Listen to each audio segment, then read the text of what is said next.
Welcome, Dr. James Beckett, Sports Card Insights. I got a box from Panini, and it was the 2024 Caitlyn Clark collection, and I actually been wanting to check that out. I'm not usually a big fan of single-player sets because I think they can put too many of the players' cards out in the marketplace, but Panini paid big bucks to get her. It's a box of 6 packs, 4 cards per pack.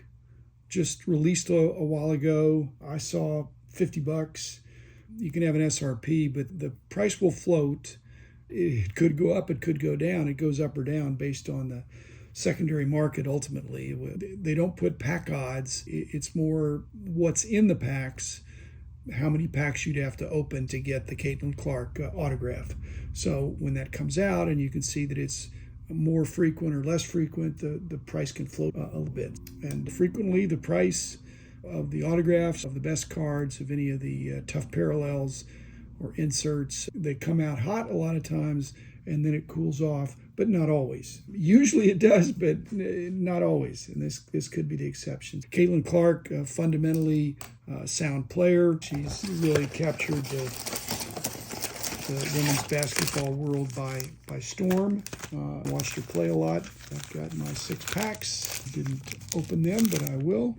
But high school player, goes to college player, goes to the pros. You wind up getting bigger, stronger, faster players. But she's done okay. The amazing thing is, I thought she was going to be more like Steph, but it seems like to me she's more like Luka. She's not the fastest, but she's got a good handle, a lot of pick and roll, a lot of assists. Not that Steph doesn't have assists, but shooting them, she's covered more tightly, as you've seen her get hip checked and shoulder checked in the league of WNBA. But she's a good player. I like her game. She involves her teammates. The black-white thing, I don't know that's as much of a thing as they want to make it against Angel Reese.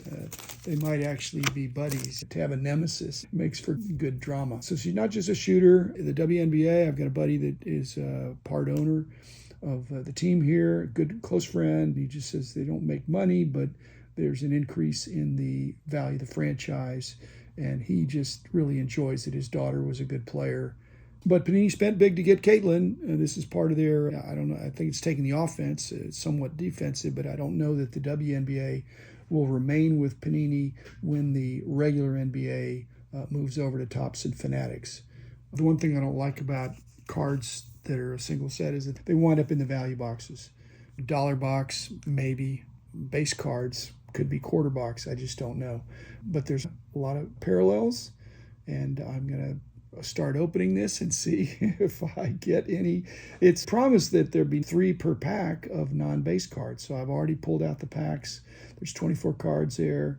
I had some conversation with some of my old teammates who work for the card companies now, and a lot of them are building products. It turns out that if you've been involved in the inner workings of price guides, then you know what makes a good product. Some of those guys, for the most part, have been very successful building really good products, complicated products, but that's what they learned. They're trying to make this complicated. It says 3 of the 4 cards in each pack will be non-base cards, but I'm not seeing a lot of serial numbering, and I haven't seen an autograph, which is the big deal. I don't know if that'll be a redemption.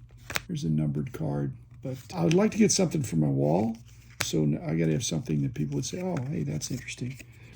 Autograph, or okay, this is like a Chronicles thing where you've got all the different things here. Styling. It's underwhelming. That's because somebody else got the autograph and somebody else got the one of ones or whatever they were.